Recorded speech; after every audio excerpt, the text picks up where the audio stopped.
Imagine a world where Humphrey Bogart never made his descent into madness and greed, shedding his leading man veneer. And in that world, the banditos do have to show you their stinking badges. But the prestige protagonist villain is never born. There is no Patrick Bateman, there is no Daniel Plainview. Or imagine a world where William Friedkin never ventured into the Dominican jungle, contracting malaria, just to prove that fate is crueler than we could possibly imagine. Two tales of greed and desperation, two rotting souls. Only one makes our final watch list. This is The Essential Cut. Welcome to today's episode, Into the Heartless of Darkness. I'm Ian, one half of the host team of The Essential Cut. I'm Michael, the other half. This is the podcast where we make the toughest decision any film lover has to make. What movie not to watch? It would take you over 50 years to get through the AFI Top 100, the New York Times Essential 1000, the IMDb Top 250, and the Letterboxd Top 500 films. So we're chopping your watch list down to size. In each episode, we pit two movies against each other in a series of tests. Then we make the tough call. Which film will be eternally cut from the final watch list? Today, we're going to subject two movies to three examinations to determine which one stays and which one goes. In phase one, we'll examine the vitality of each film. We will examine the current relevance of the central themes, performances, and aesthetics and ask, does it still breathe or is it flatlining? In phase two, we examine the structural integrity of each film. In this phase, we'll look at the lasting impact of each film. Which filmmakers did it inspire? Which films would not exist were it not for these two important films? We will also look at what film lovers are saying about the movies. We'll examine their Letterboxd ratings and reviews. Then, before we make the final determination as to what will go on the final watch list, we'll ask the all-important question. Does it entertain? Today, we're auditing the 1948 gritty godfather of the location shoot, The Treasure of the Sierra Madre, against the 1977 nitroglycerin-infused jungle quest, Sorcerer. One of these will gain a place on the final watch list. The other, no matter how magnificent, will be cut. First up is The Treasure of the Sierra Madre. This is the foundational text for the negative arc. This is the movie where John Huston dismantled Humphrey Bogart's leading man mask and replaced it with the twitchy, paranoid face of Fred C. Dobbs. And facing off against the gold fever of the Sierra Madre is Sorcerer. William Friedkin, having already danced with the devil, took human desperation, strapped it to dynamite, put it on a rickety bridge, and violently shook it in a hurricane. Two absolutely seminal films, two very different descents into the dark side of human nature. Only one makes the essential cut. With that, it's time to get to work. Just like I thought. The idea. Put your hands up. I got a good mind to haul off and pump you up chest and belly alike. Go ahead, but would you mind telling me what this is all about Don't first? get you anywhere playing dumb. Well, I'll be. So that's where your goods are hidden, eh, Dodsy? And what's the trouble here? It seems like I accidentally stumbled on Dodsy's treasure. Accidentally. Why were you trying to pry up that rock? Tell me that. Because I saw a Gila monster crawl under it. Oh, brother, I gotta hand it to you. You can certainly think up a good story when you need one. Okay, I'm a liar. There isn't a Gila monster under there. See, you stick your hand in and get your goods out. Go ahead. Sure I will. Don't you try any bad moves. Don't worry, I'll stay right where I am. I want to see this. Reach in and get your goods. If you don't, we'll think you're yellow, won't we, Howard? They never let go, do they, Howard, once they grab onto you? And cut them in two, and the head will still hang on till sundown, I hear. By that time, the victim doesn't usually care, because he's dead anyway. Isn't that right, Howard? I reckon. What's the matter, Dobbsy? Why don't you stick your hand right in and get your treasure? Couldn't be because you're scared to, could it, after the way you've been shooting your mouth off? Show us you ain't yellow, Dobbsy. I'd hate to think that my partner had a yellow streak up his back. I'll kill you, you dirty thieving! Okay, Howard, I got him covered. Dobbs, another bad move out of you, and I'll blow you to kingdom come. Howard, turn that rock over, will you?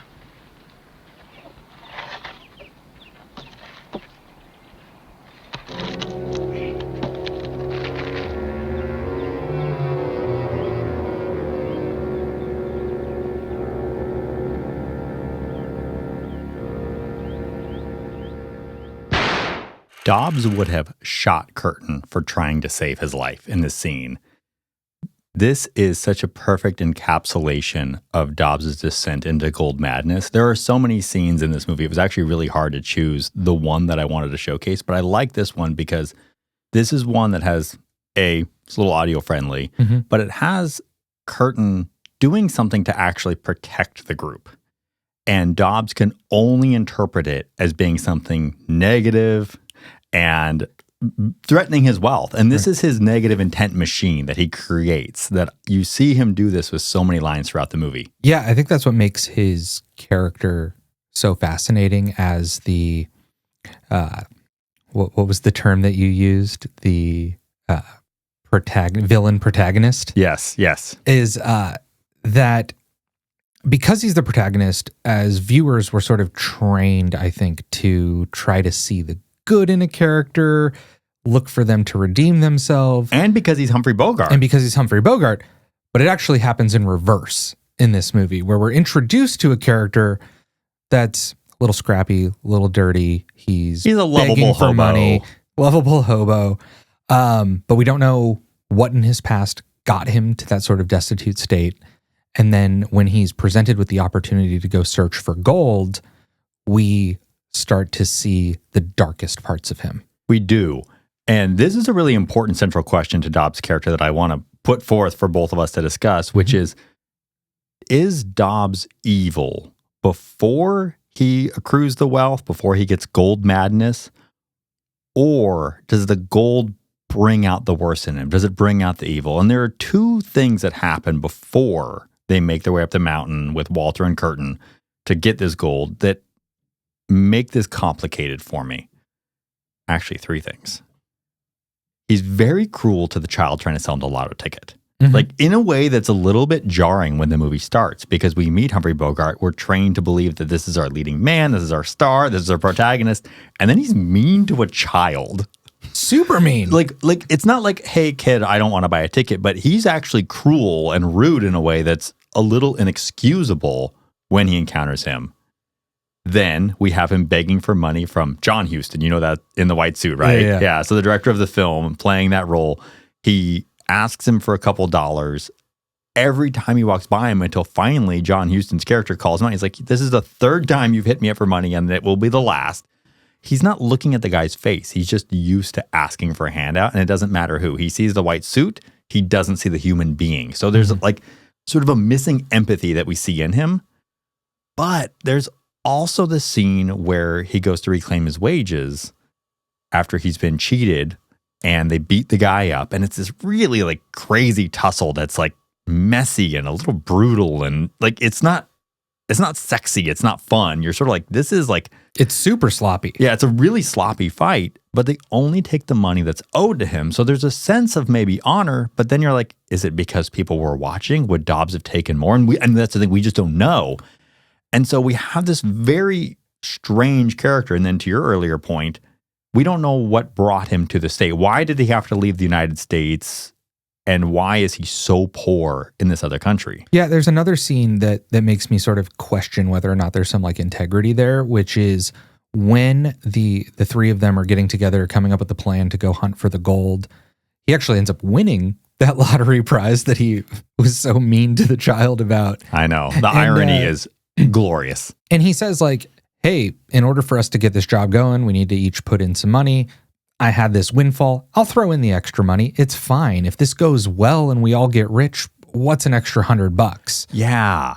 His relationship with money is very strange, to say the least. And it's hard to get a beat on who this guy is, whether he's going to become a good guy that we do follow and he doesn't have this negative arc or not. But then before they get up there, I think that what tells me that there is something dark in the heart of Dobbs is when they're shooting the bandits out the window. Mm-hmm. And this is made, before arcade games even exist, but he is talking about it like it was an arcade. Like he had a gun and he's literally at the end of it is like, I got 4 kills. How many did you get? Yeah. So there's this deep, deep darkness that definitely resides within him. Does it precipitate his descent into madness? And this for me is why, at least this theme, I mean, for a movie that was made now, 70 years ago? Yeah. 80 years ago. Jesus.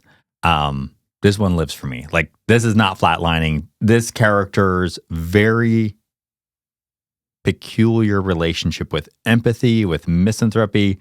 And we talked about this in our last episode. I mean, it's reinterpreted in Daniel Plainview, so we know it's brought back to life in many ways. The other thing I want to talk about with Dobbs is, so we're talking about what we know about him, but what does he know about himself? And what does his self-knowledge look like? Yeah, and there's a mix here, right? Because his behavior is really erratic.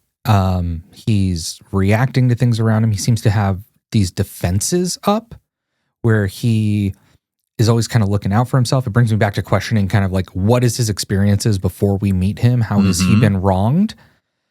But the flip side of that is that he seems to be assuming the worst about everyone around him and projecting ill intent on those people that isn't necessarily there. And I can't help but to think that he's projecting out how he would behave in those situations. It does not matter what someone says to him. He always interprets it as a way to get his money away from him. When he's supposed to go down and get supplies, he's like, oh, I'll leave so you guys can take my gold and take off before I get back. And then Walter says, well, fine, then you take it with you. He goes, well, then I'll get killed by bandits and then you'll be just as happy. I won't have my money and it will get taken. And he's like, there's no right answer to anything when it comes to Fred C. Dobbs. He will interpret it as being... Yeah, everything is heads I win, tails you lose. Exactly. Everything is against him. And the great irony of this character that I love as well, so this is taking place, even though it was made in 1947, it's taking place during the Great Depression, or 1948, I get my years, taking place during the Great Depression. He's bringing this rugged individualism, this like capitalistic approach, almost overemphasized into this world, even though he's clearly had to flee a world in which that has failed everybody at this current juncture, but he's still clinging on to it, even though there are communal societies, as we see when Walter's character encounters this great indigenous group that just like take him in and they live in this communist utopia in some ways. And so there are other options, but Dobbs just rejects them. He only can accept this single way of looking at the world, and he can't change it. He's locked into it. And I love that the movie sort of gives a mixed message on this, right? Because you have Walter Huston's character, Howard. I keep saying Walter, but yeah, Howard. Yeah. Really describing that gold corrupts people, right? Like before they go into this, he says like, hey, he warns them. I've seen men turn, right? And then it happens. And so as viewers, we don't know, are we watching his prediction come true, or are we watching Dobbs's true character reveal itself? Yeah. And that tension, that question, that internal argument really makes the movie feel so relevant. I think that we can watch this movie today and still not have an answer to that question, but be still so arrested by it. Answers a question for me on this front. On central themes, this is still vital. Of course. So let's talk performances. We really have three major performances to talk through. Humphrey Bogart's, Walter Huston's, Tim Holtz. This is Humphrey Bogart's best performance. It's really good. I think, for my money, when I think about like my favorite Humphrey Bogart films, whether it's Casablanca, whether it's The Maltese Falcon, The Big Sleep, The African Queen, this is my favorite version of Humphrey Bogart. I can't believe he didn't get an Oscar nomination for it. It's actually pretty wild. It's crazy. It's also one of the like notorious, when you look up like big Oscar snubs in history, it's very high on the list. It's kind of nuts because he allows himself to descend not just psychologically, but physically into this disgusting, almost like rat face state. And I think even if you do not know much about classic film and you're not familiar with Humphrey Bogart as a star, as a leading man, and you watch this, there is something jarring about someone showing up on screen looking like that. Yes. And then if you do, it's even more jarring. Like I, as someone who really loves movies, obviously, that's why we're here, have some familiarity with Humphrey Bogart. It was so weird to me to see this version of Bogey. Like it took me a minute to acclimate. Yeah. And that uneasiness then carries through the entire viewing experience. Oh my gosh. He's wild-eyed, scrappy beard, rat face by the end of it. Like dirty it's in amazing. A way that's like hard to define. It's amazing. Now let's talk about the Oscar winner, Walter Huston, John Huston's dad. He directs him to an Oscar in this. Walter Huston had to be talked into taking this role. He still saw himself as a leading man.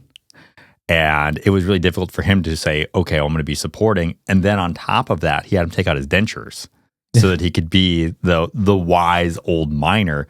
And I mean, I watch this and I see every minor character for the next 80 years. It becomes an archetype. It's phenomenal. Can't remember if this is true or not, but is this the inspiration for like Stinky Pete in Toy Story? I read that somewhere. Let's just say it on the pod. Yeah, because it feels so Howard prototypical. Right? It does. Yeah. But it was a reinterpretation, actually, of a prototypical miner. So he took it and he just gave it these layers because a lot of these old films, there was a character a lot like Howard, but not as complex, not as wise, like didn't have the same presence. Like Walter Huston really made this character shine and added something to it that I think became everlasting. Yeah, and I really love Howard's contrast to Dobbs because you have Dobbs that is, I think we can say like he's evil by the end of it, right? I think that's,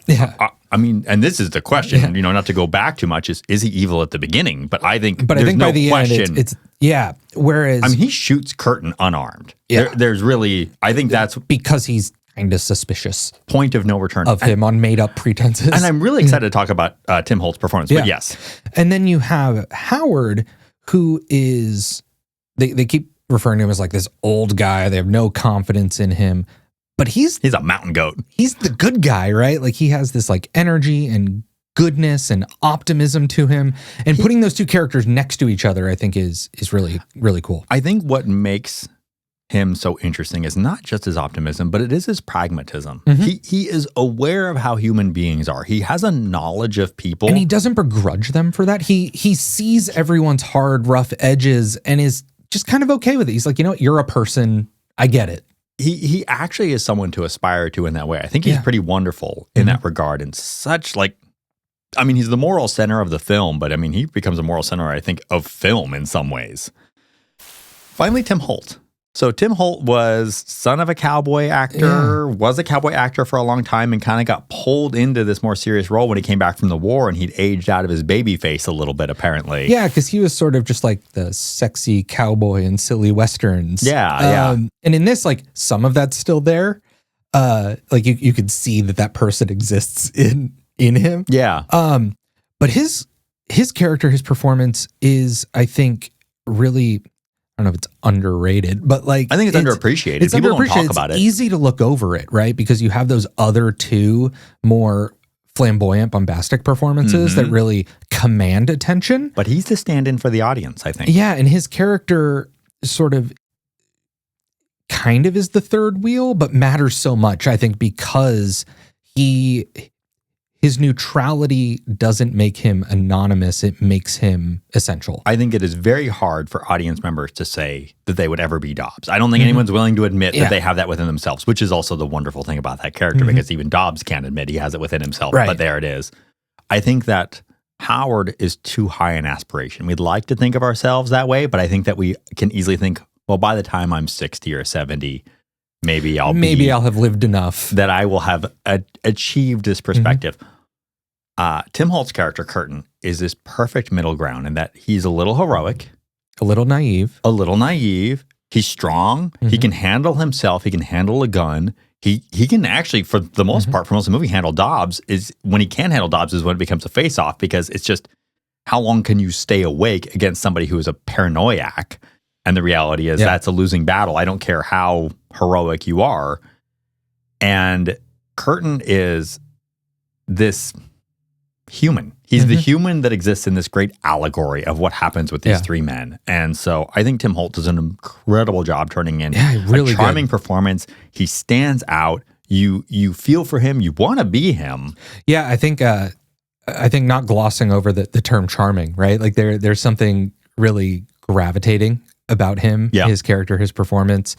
And I think what's great is he seems like a good dude, but he's also in this like desolate place without money, needs the opportunity. And we don't know how he got there, but I think we're willing to sort of give him more benefit of the doubt that maybe it's circumstances and not decisions or poor character the way with Dobbs. There was a funny thing at the end of the movie though, when he goes to take, when everything's ending and he's like, well, I'm going to head back to Texas. And he's just like, oh yeah, and I'll take that guy's wife. I'll take care of her. And you're like, is this him trying to be a good guy or like, are they leaning too hard into that? That's a weird character move.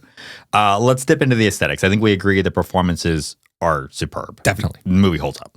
So the aesthetics. Cinematography and location is really important. This movie was the most expensive movie ever made at the time that it was made. John Huston wanted to go shoot this thing in Mexico. There are quotes about them like seeing a mountain and saying, oh, we can go shoot on that. And he's like, no, that's too easy to get to. We're going to go to the mountain behind that mountain. And so just dragging everybody through.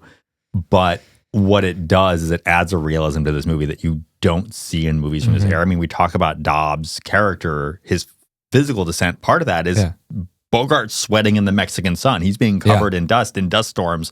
Those dust it's storms getting stuck onto the characters themselves and adding this just layer of reality that you know, getting past that veneer that you see in studio system movies from this era. Yeah, and I think those dust storms are worth noting because I don't know if in your research you saw any of the production on how they made those happen. I don't know. That's an actual question. But it adds so much to the tension of the movie. It makes the risk that they're encountering so much more real. The terrain is just as much of a threat as the bandits. Yeah, that ominous terrain, and that's what we see show up in There Will Be Blood, which is it's looming, it's scary. It represents a threat to the characters, but you feel it representing a threat to the production. Costuming, I really love the costuming in this movie. It is torn up, it is sweaty, it is just, again, perfect. Like it allows it to get dirty and gritty in a way that you just... Everything about this movie is so un-Hollywood in the best way. Exactly, and you see it showing up in so many films of today. The music, I think, is probably its one drawback. There actually was a lot of criticism of the music. I didn't care for the score. It felt a little melodramatic in a film that was so grounded, even though it's allegorical. I don't know. How did you feel about it? Not much. Right? Yeah. It was one of those things where like... It was like the weak... in a film that's almost perfect, it felt like a weak link. It's there. It is the thing, I think, that does feel old Hollywood about the movie. And so I don't think it like bothered me a ton because I just saw it as a relic of its time. But I don't think it contributes in a super meaningful way. Yeah, I'd actually pulled me out a couple of times. I would have definitely gone for Johnny Greenwood's score. Yeah, I bet you would. All right, so I think that we agree, it sounds like, everything is still vital in this movie. It is a movie that is worth watching. It has aged well. Oh, it's aged so well. Let's dive into Sorcerer. So, what do you think? Major problem is the vibration. This thing is like a damned egg beater. No matter how we shock mount something, it'll still have a severe lateral vibration. I thought maybe you could sling load it on a pallet. About 20 feet down, there'd be no vibration, but the problem's the turbulence. You might move it half a mile that way, but not 200. I've never had a flight around here without some turbulence in it. What are you saying, Billy? Not with a chopper, there's no way. I'll double the amount if you can think of a way. It's not the money, Mr. Corlett. Nobody's gonna get into a chopper with that shit. You need a suicide jockey. We now need experienced truck drivers. Men who are willing to do a dangerous job. This job must be done before we can reopen our gates and bring back full employment to you people. The men who qualify, they will receive exceptional wages. Only experienced truck drivers willing to risk their life can do it. No one else should apply. The company will pay 8,000 pesos to each driver. So this shares quite a lot in its setup to The Treasure of Sierra Madre, in that you have these characters who are in a bad place. They're in a dangerous place. Their opportunities are limited, and they're faced with an opportunity, but that opportunity carries extreme baggage. And, and danger. That is an enormous understatement. And that baggage is unstable dynamite that needs to be transported from one place to another. Across unpaved roads in a jungle.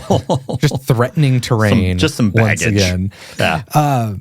If somebody told me that, like, you know what, let's go on a first date, but I do have a little bit of baggage, that's not what I would think they were talking about. You would think it was that if you step on, the wrong street or curb, that you're going to just explode out of nowhere. Yeah, hellfire would emerge. But really, the central theme I want to talk about is this idea of agency versus fate. In that you have the instability of the dynamite that necessitates the precision of action and behavior. Everything you do has to be so perfect. But then you have the terrain, the environment that adds an extra layer of instability, unpredictability, and no man can outsmart the universe. It's a great metaphor for filmmaking and for the filmmaking of this film, really, because you can go in with all of the right talent and the best laid plans, but because, and this is the location shoot. This is the location shoot episode, right? Yes. In the location shoot, you can't control a windstorm. You can't control a fallen tree. It doesn't matter how much you've done to steel yourself, to study, to prepare. Like, it's just, you're at the whim of nature. You're at the whim of nature. You're at the whim of fate, of karma, of destiny, whatever you want to call it. I don't want to call it any of those things, but yes. And then you have, there's this interview that was done between director Nicholas Winding Refn, who interviews William Friedkin about this movie. And Friedkin talks about the title of the movie being Sorcerer. And that it's a confusing title. It's a confusing title, especially I think coming off of The Exorcist. People are thinking this is going to be some sort of like fantasy mystical movie with some magic.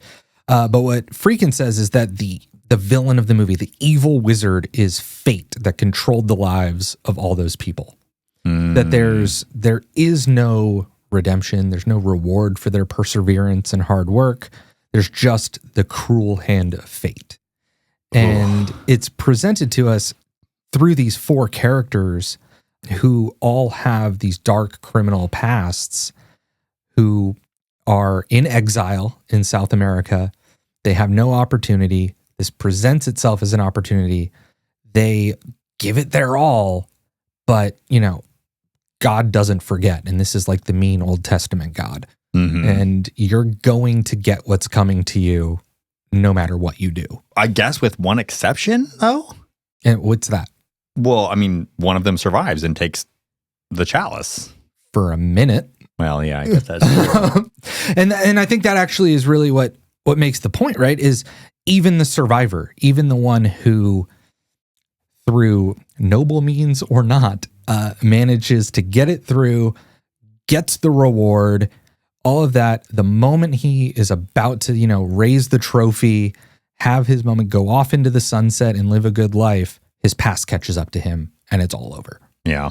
So this one, do you think this theme lives on? I think that theme lives on. The other one that I think is super relevant, feels very relevant now, is this question of like corporate power and greed. This connects to a lot of what we talked about with There Will Be Blood, which you have this town where an oil company kind of controls everything, right? The entire economy, employment, infrastructure. It's literally the only source of income in this entire area. And it's supposed to take place in like Colombia, but I guess it's like a made up country. But it's a company town. And so the benefits of that are real, but all of the power is in the corporation. It's unlimited because of their deep embeddedness into that community. Mm-hmm.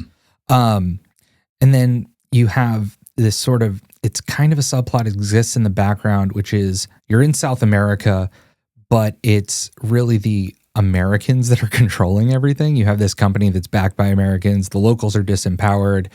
There's a political campaign kind of happening in the background with a sort of populist candidate that's there, but even he is just a facade of liberalism. Like he's still backed by the corporate regime. He's there like, I can bring you this goodness, I can raise you up, but it's going to be via this thing that's actually oppressing you. And I think that's representative of the time, right? This was 1977. Yeah. So you're sort of like post-Vietnam, post-Watergate. There's a knowledge about our distrust. involvement in South America also. Yeah. And so there's no moral authority. And what I think is a fun fact, it's not that fun, is this is like a huge middle finger that I think was really ballsy of William Friedkin, because at the time, Paramount, one of the production companies of this movie, its parent company was an oil conglomerate. Oh. It was the Gulf and Western Company, which their primary business was resource extraction. That's true. And I've been waiting for you to tell me what this was. You told me you had a surprise. And so, to answer the question, I think that the themes of this movie are incredibly transposable to the art that's being created today. Well, and the geopolitical reality that's even surrounding it before they get to this country in which resource extraction is so important. I mean, you have terrorism in Israel, right? You have bank fraud in France. And then probably the one that's like least relevant right now would be like the rival gang thing that Roy Scheider's involved in. That feels a little bit more of its time. But I think everything else feels like that could be happening right now. And I think to further support your point about like this country sort of being propped up by a single business force, to maybe add some color to it, there's also a lack of morality there. These are three people that are known to be wanted by the law and immoral people, at least by the standards of their home countries. So where do they all go? Right. Do this, like, why does this location attract these types of outcasts? Yeah. Why is this the safe haven for why will an oil company darkness employ these types of people? Exactly. And so what does it say about the company and about the resource extraction and getting like that close to it? It's all those really dark, fascinating. broken people are just another resource being extracted. Exactly. Yeah. The performances. This is a movie that has a small cast. All the performances are very good, very competent. I don't think the performances are what hold the movie up. No. Not in the way that Treasure of Sierra Madre. You know, Steve McQueen was originally supposed to play Roy Scheider's character. I read that. Yeah. Yeah. And I'm curious if that would have changed anything about it because I think of it's his interesting that he's a getaway driver. Yeah. And Steve McQueen maybe would have fit that. Maybe would have made the movie more commercially viable. I wonder that as well, but also some of its commercial problems had to do with the fact that the first 25 minutes aren't in English. Yeah. And it was up against Star Wars. That probably had a lot to do with it.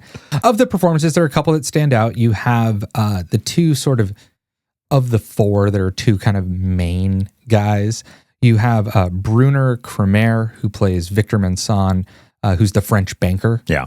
And then you have Roy Scheider playing Jackie Scanlon, the gangster getaway driver. I love Bruno Kremer's face. He has such a, like, I don't think I'd seen him in anything else, but he's got this scar on his lip and it's just, I don't know, the light catches it. He's I such like a them great kind of dark. next to each other too, because his aesthetic is darker, but his crime is maybe the least dark. He's the character that... I mean, if it's bank fraud, we don't know. We don't know. That's our white collar. Yeah. His right? crime is much more ambiguous. It's more digestible, I guess.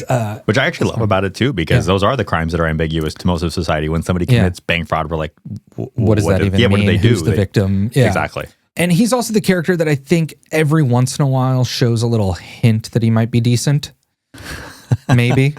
He has manners. Let's put it that way. Yeah. He's the one that has manners. Whereas you have Roy Scheider's character, Jackie, who Roy Scheider's the only actor in this that I really recognize. He's the one I'm familiar with. He's the friendly face. Yeah. But he's the darkest character. He's the one who is kind of the Dobbs of this movie. Oh my God. He's so, from his beginning to his end. Yes. Right. And so they are very good, very competent performances, but I don't know that they are the thing that make the movie the movie. Yeah, I agree. I think that the movie is more about the production. It feels more like a Kubrick than like a PTA movie, and that like it's about the movie and the setting and the story than it is necessarily about the characters. Which then brings us into the aesthetics of the movie, the construction of the movie here.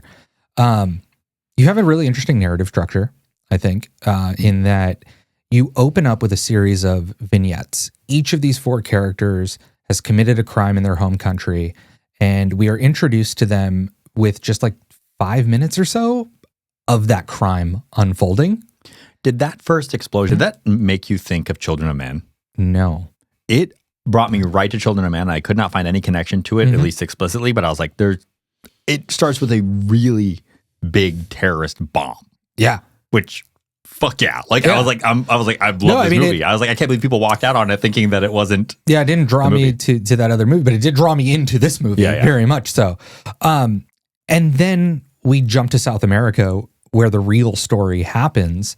And then the rest of the movie unfolds as this just tense mission that they're on. It's a road trip movie, right? It's a buddy road trip, like Euro Trip or. Yeah, exactly. But we don't really revisit that past. It's just there as a place setting.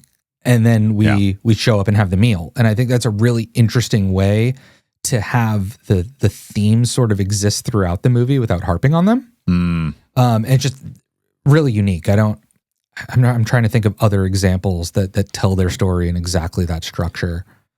None spring to mind for me. Yeah.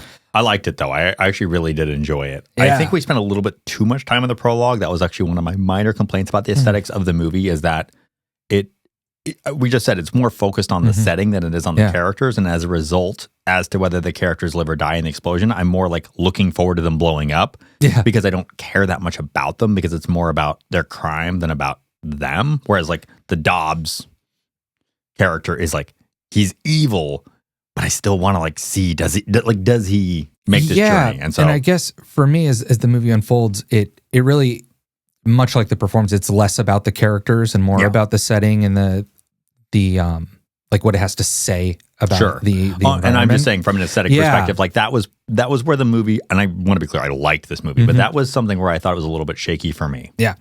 Also, I want to talk about the sound. You probably want to talk about the sound. I love talking about sound. I love sounds. So you have this score by Tangerine Dream that is, it's synthy and electronic. It's ethereal. It's hallucinogenic. It's very removed, I think, from the rest of the production, which is like, it's a location shoot, it's practical effects, and then you have this score. It's dirty, it's gritty, it's muddy as hell. And in a lesser movie, maybe that would be a problem. In this, I think it really works. Yeah. But what I love is that it's such a departure from the norm. It was groundbreaking in that this is kind of the first major score that's like super synthesized. It also was recorded blindly. The composers were given a script of the movie. The movie was not done yet. Oh, they recorded the score before? They recorded the score before, and then the movie was cut to the music.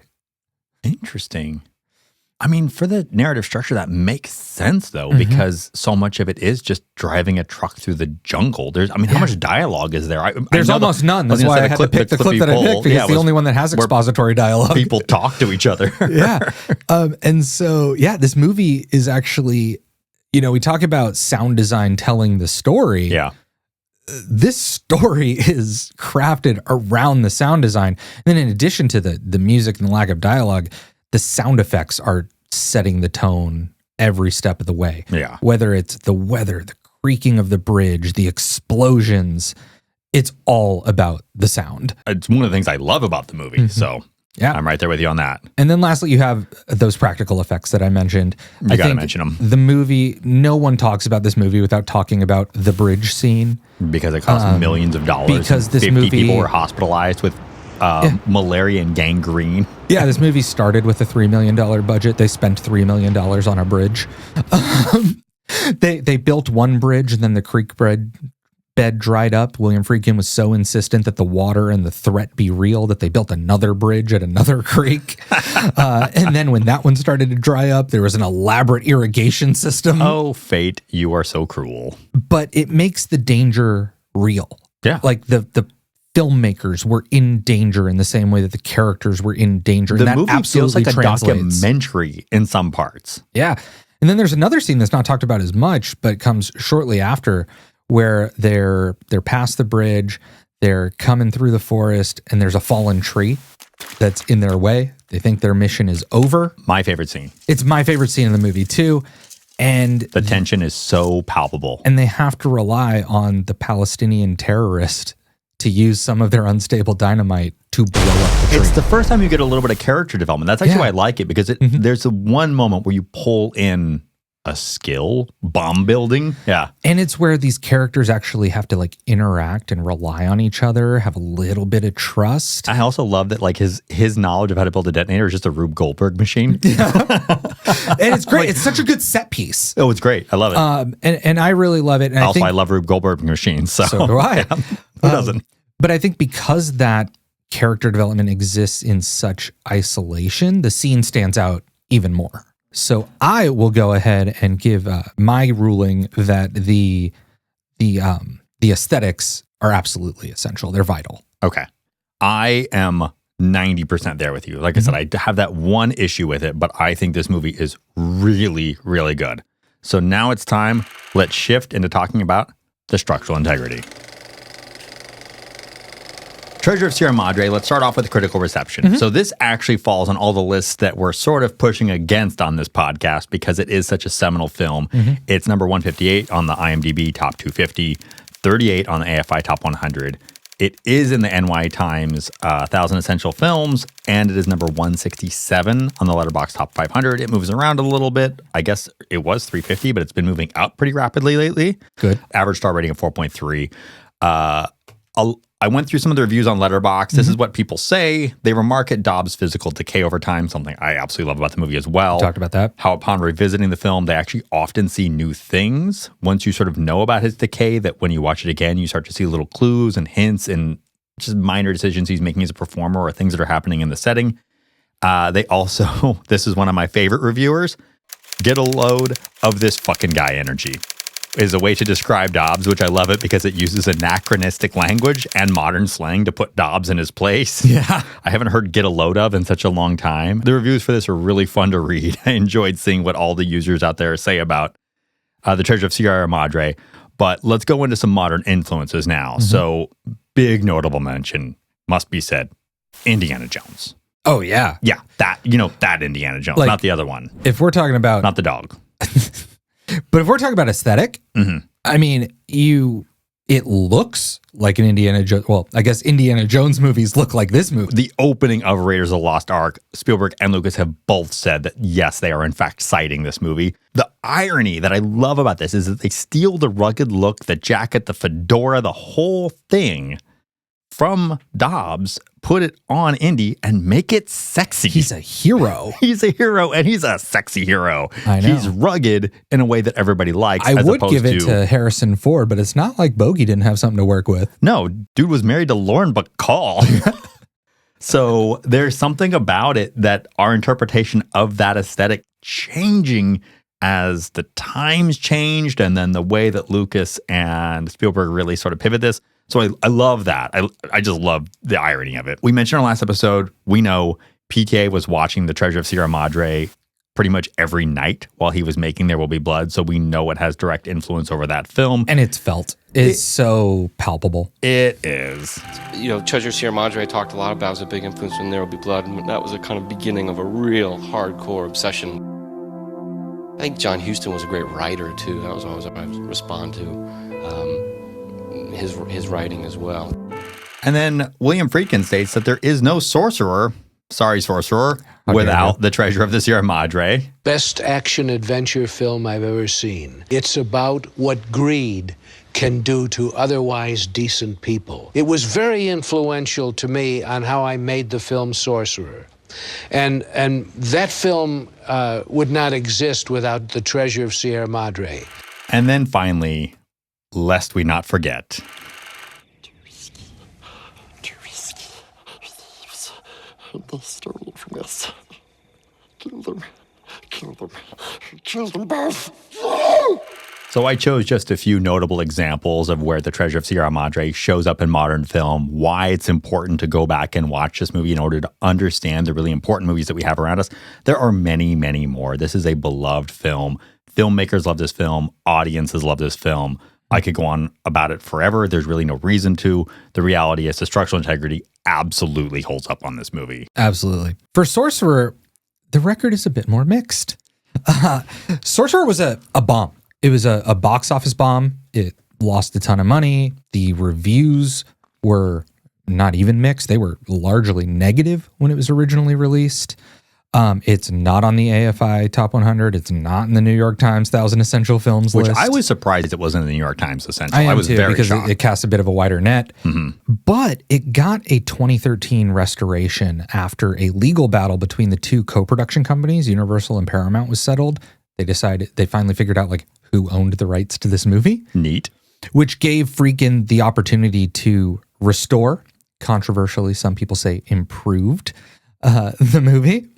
And it was re-released, and the press around that re-release has sort of ushered in renewed attention and reassessment of the movie. So it does show up. It's number 206 on the Letterboxd Top 500, has an average rating of 4.3 on there, same as Sierra Madre. So for the people who have seen this movie, it is very well liked. And the review I picked, because it made me laugh a lot, is so someone says, this is the perfect movie if you want to reorient yourself on your couch and go, Jesus Christ, every few minutes. It provokes such a visceral reaction that I'm aching to rewatch it with different people several months apart so my bones have time to settle between viewings, and it makes Uncut Gems look like a vacation sideshow. And what makes that review even better is the very next review is Jesus fucking Christ. That's about right. And that is about right. And then a ton of filmmakers are influenced. Quentin Tarantino had some things to say. Sorcerer is, to me, one of the greatest movies ever made. There's always those three movies: Sorcerer, Apocalypse Now, and Guerrero, The Wrath of God. The bridge scene is just one of the great suspense moments in cinema. It's one of the great filming of sequences, the imagery itself, the editing. We love William Friedkin's Sorcerer so much, and nobody at that time was talking about Sorcerer. So to see a movie rip off Sorcerer, it didn't matter that they're ripping it off. The fact that, like, Michael Mann knows to rip Sorcerer off when other people obviously don't. All right, that all of a sudden put it in this other category. Tarantino really acknowledges the evolution of the reception of this movie. And how, if we were having this conversation, 2013, so 10, 15 years ago, this structural integrity argument would probably look a lot differently. Probably, yeah. A couple others. Christopher Nolan screened Sorcerer for his crew when making Dunkirk. I read that. To study just that tension of detail, that process, the large-scale practical effects, the tension, big explosions, and how sound and music drive it forward in a way that maybe the characters don't. Denis Villeneuve has kind of this visceral style. The dirtiness of this shows up in Sicario. And then you have these ambiguous, not even ambiguous, but you have like the themes of like corporate greed, oppression, like vital resources that show up, I think, like in Dune, for example. Yeah. And then Nicholas Winding Refn, who I mentioned earlier, he's the director most famously of Drive. Yep. Interviewed Friedkin for the Criterion release of this movie. Oh. And he talks about using kind of that synth-heavy score in Drive, the very like the color palette, and really credits Tangerine Dream and Friedkin for that. So that's just a few of the influences of this movie. I mean, that's a lot. Yeah, and those are some important filmmakers too. I would argue some of the most important filmmakers of today. Some of the big ones. Yeah. And I think it's cool. Maybe, I don't know, we can argue about the relevance. I kind of like that this is a filmmaker's film. I do too. I think that this is a weird thing to say, but in some ways I actually think it has more structural integrity than The Treasure of Sierra Madre, because The Treasure of Sierra Madre is so widely seen and widely beloved that it's a little bit more... it has like a cultural impact, whereas this is a very like productive impact. Exactly. It's like watered down, the impact, because it's everybody. You see it in everything, whereas you see really sharp influences of Sorcerer in very important filmmakers. Last question, Michael. We got to talk about each film. Do they still entertain? Treasure of Sierra Madre. Does this movie still entertain you? Absolutely. Does it entertain you more than Sorcerer? Yeah. Ooh. I think it does. It's tough.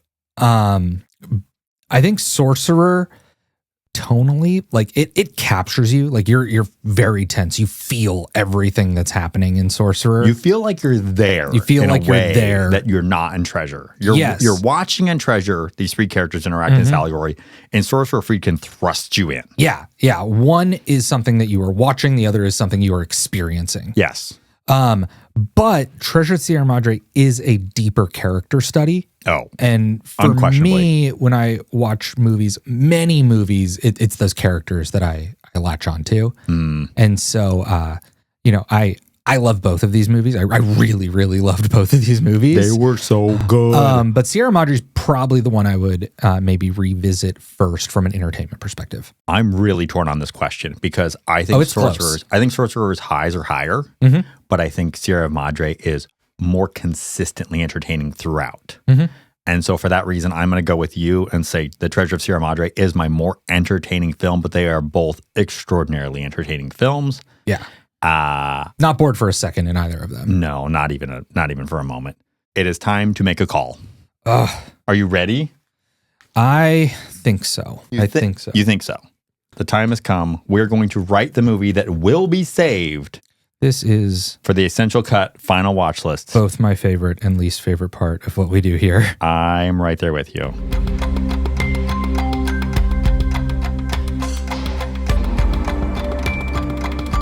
Are you ready? Yes. All right. On 3, Michael. 1, 2, 3. Wow. I really thought you were going to save Sorcerer. I was torn until this morning. I went back and forth a couple of times, but at the end of the day, The Treasure of the Sierra Madre was... I'm always impressed by a movie that can be that old and still feel that relevant and still feel that exciting, because a lot of times watching older movies can, even the good ones, can feel a little bit like homework. And there is nothing homeworky about this movie. Yeah, there's nothing homeworky about this movie. It is both... Like, there's a lot to think about. You can dive into this. You can study this movie in the way that we have. You can also just put it on for fun. I could literally put this movie on while I was cleaning the house, and I would be happy to have it as background, which is weird for a movie that is this much of a character study. The tiebreaker for me? What's the tiebreaker? The tiebreaker is the obvious direct influence on Sorcerer. Interesting. The fingerprints of this movie are all over Sorcerer. I do think that Bogart's character and Scheider's character are, like, in a lot of ways, these almost mirror images of each other. And so, you know, if you have to have one and not the other, then the sort of prototype, you know, wins. My tiebreaker was Tim Holt. Oh. The cast is so deep and so good that I get all the way to the third build and I'm like, I'm still loving these characters so much. Whereas I get to my third build on Sorcerer and I'm like, I don't really remember them that well. Yeah, that's fair. And that for me was a big deal. So, I think it's always nice when something that's, you know, initially seems periphery ends up being, you know, really important and something that you can appreciate. In a year where casting is now an Oscar, seeing a perfectly cast movie feels really good. It does. That wraps up today's episode. Let's talk about what's coming to the next episode. In 1948, John Huston proved to the world that shooting in exotic locations made for thrilling cinema. Then, in 1977, William Friedkin upped the ante and took to the jungle. So in 2008, when it was Ben Stiller's turn to shoot in an exotic location, he had to show the world that it could also be funny. That's right, we're auditing the ultimate send-up of the big-budget on-location action war film to end all big-budget on-location action war films, Tropic Thunder. And up against Tropic Thunder, Steve Martin's hilarious take on movie making, Bowfinger. Two brilliant comedians biting the hand that feeds them, but only one will make the Essential Cut. Make sure you like, subscribe, and rate the Essential Cut. Remember, all of those buttons really help out the show. You can follow me at Michael_upleft. I'm on Instagram, Threads, Letterboxd. Ian, where do they find you? I'm at Ian_upleft, also on Letterboxd, Threads, and Instagram. Remember to join us next week where we're auditing Tropic Thunder and Bowfinger. Only one will make the final watch list, and the other will be deleted forever. Tune in to see which one makes the Essential Cut. Bye for now. The Essential Cut is an Uplift Media production, written and hosted by Ian Tarter and Michael Smith. Produced, sound engineered, and edited by Ian Tarter, with special thanks to Rosie Page.